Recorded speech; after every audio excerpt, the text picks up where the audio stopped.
I still remember the way her voice cracked when she said it, even though her eyes showed no hint of guilt.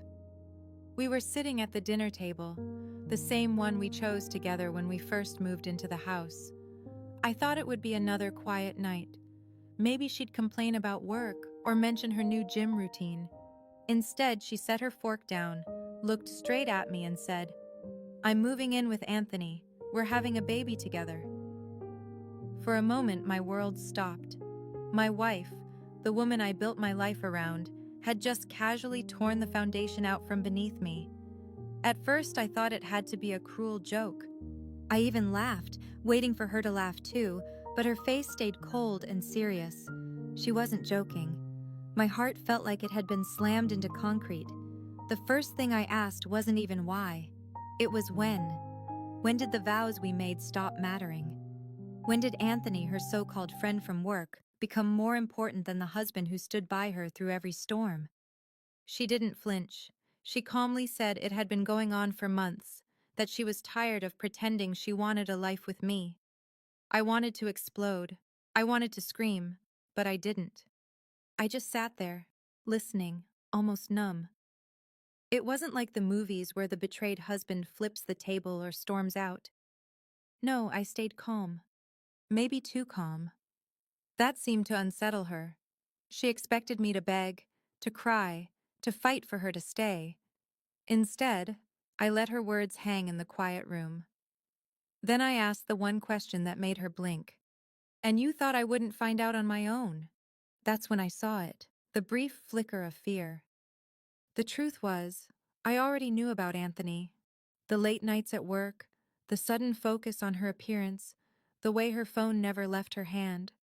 I noticed everything. I had even followed her once, and sure enough, she walked straight into his apartment. I'd been preparing myself for this moment, even if it didn't make the knife hurt any less when it finally struck. What she didn't expect was that I'd been one step ahead of her the entire time.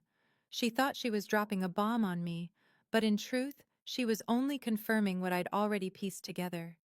She tried to justify it, saying Anthony made her feel alive again, that he gave her the attention and passion she claimed had been missing in our marriage. I listened without interrupting, but in my mind, I saw all the years I sacrificed for her. The late shifts, the overtime, the things I gave up to make sure she had the life she wanted. I wasn't perfect, but I was loyal, and loyalty, it seemed, was never enough for her. My silence must have unsettled her because she finally asked, "Well, aren't you going to say anything?" That's when I leaned back, looked her straight in the eyes, and said calmly, "Good luck. Because while you were playing house with Anthony, I was talking to a lawyer." Her face went pale instantly. She expected me to be shattered, to fight for her, but instead, I had already prepared my exit. I explained that I'd gathered proof of her affair, that the divorce papers were nearly ready, and that she wouldn't touch a cent more than what she was legally entitled to. Her little fantasy world collapsed in seconds. She started crying then, not from regret, but from fear. Fear that the comfort and stability I had given her would disappear. Fear that Anthony, the man she saw as her savior, might not be so eager when real responsibilities like raising a child and paying bills landed on his shoulders. She begged me to at least talk it through, but I just shook my head. "You made your choice," I said. "Now you live with it." The next few weeks were a blur. She packed her things, moving into Anthony's apartment. I signed the divorce papers with a steady hand. People like to think heartbreak leaves you shattered, but for me, it was strangely freeing. I had already mourned the loss of my marriage before she ever admitted the truth. By the time she left, I was already looking ahead. Months later, a mutual friend told me things weren't so perfect between her and Anthony. The reality of bills, responsibility, and her pregnancy weighed heavily on him. Rumors said he wasn't as committed as she believed he'd be. That didn't surprise me.